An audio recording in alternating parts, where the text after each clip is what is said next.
สบายดีFC เพิ่นหิงมาอยู่วัดบ้านดงนางงามมื้อนี้เนี่ยสิขึ้นมาพี่แหละพ่อยูทูบเบอร์ใหญ่เด้มื้อนี้น่ะบ่าวปีเตอร์เอ้าสบายดีสบายดี FC อันคนนิมบานปลาไหลเนาะ มาทักทายพี่เป็นเพื่อนเนาะมื้อนี้ก็เพื่อจะได้เจอเนาะ เอ้ย พี่น้องเอ้ยใช้เวลาเป็น 2-3 เดือนแล้ว เพื่อได้เจอกันอันเป็นกำลังใจในเด้อ มื้อนี้เนี่ยขึ้นมาหาเจ้าได้มื้อนี้น่ะ บ่ เอ้า โอ้ยินดีตอนมา รับ บ้านดงนางงาม แม่น สายเลาะ ใส่เลาะ อาทิตย์ก่อนไปเลาะเวียงจันทน์มื้อนี้น่ะมาเลาะอัน ว่า วัดญาทานมหาเพิ่นเนี่ยบ้านดงนางงามบ้านเบาปีเตอร์นี่เจ้าเป็กเจ้าน้อยเป็กเมืองไทยรอบๆนี่วัดว่าอารามเพิ่นก็นี่เด้อันนี้ก็ซิมนี่ก็เพิ่นกำลังสร้าง ซิมก็ได้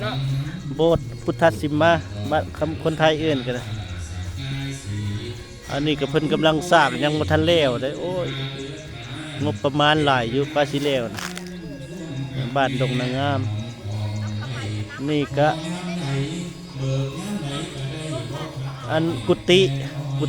บ่ว่าและใหญ่อึ้งตึงนี่กุฏิดงนางงามบนทางนี่ยังขาดแต่นี่แหละแต่มึงเป็นเฮ็ดอันนี้แหละเฮ็ดซิมนี่แหละ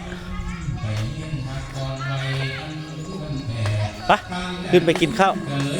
ไปกินข้าวไปพี่น้องเอ้ยอันนี้ก็บาร์บีเตอร์มาเป็นตากล้องให้เนาะ แม่ก็ได้เห็นข่าวทั้งทีวี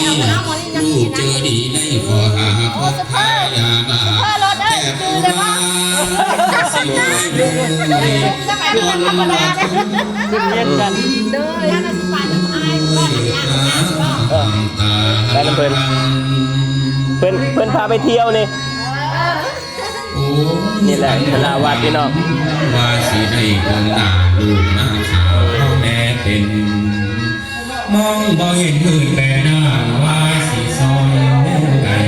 ใจสลายแทบเป็นลม บอกคุณยายครับ ลมหนักเมาขาตัดสินให้เอาเข้าขังตาล่าตามหาปี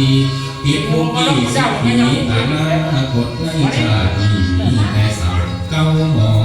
อันนี้มาฮอดวัดดงนางงามพี่น้องเอ้ย